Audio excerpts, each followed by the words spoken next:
بسم الله الرحمن الرحيم. الحمد لله رب العالمين الرحمن الرحيم مالك يوم الدين، إياك نعبد وإياك نستعين، اهدنا الصراط المستقيم صراط الذين أنعمت عليهم غير المغضوب عليهم ولا الضالين، آمين. أهلا بحضراتكم في آخر يوم لنا في هذه القناة، سواء مع الإدارة القديمة أو الإدارة الجديدة، ونشكر الإدارة القديمة ونشكر الإدارة الجديدة.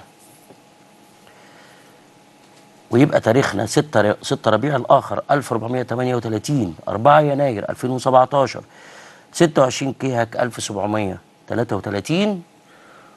ما بين التاريخين اللي هو 25 سبتمبر 2017 2016 3 شهور وحوالي 12 يوم بنشكر فيهم الإدارة القديمة، ونتمنى للإدارة الجديدة كل احترام وتقدير، وإن شاء الله يقدروا ينفذوا مشروعهم في هذه القناة بزملاء موجودين أفضل منا وأحسن منا.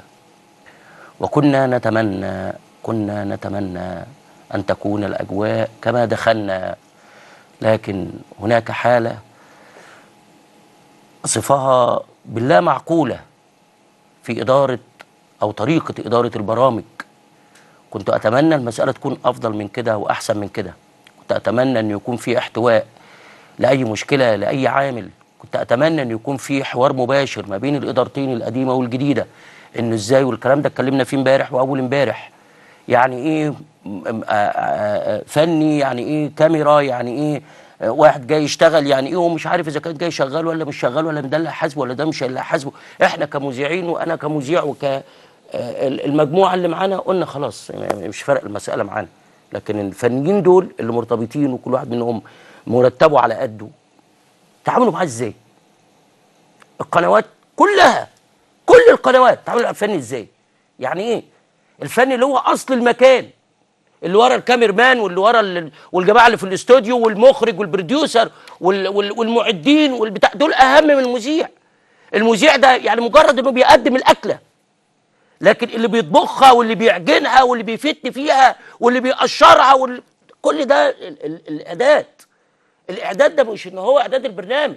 الناس اللي ورا الكاميرات دي، الاعداد اللي هو الفنيين اللي جوه، الاعداد اللي هو الامن، الاعداد اللي هو عامل الخدمات، الاعداد اللي هو بتاع الشاي.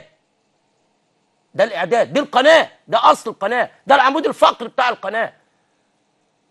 لكن ما بين متاهات اداره قديمه واداره جديده الناس تايهه مش عارفه تعمل ايه.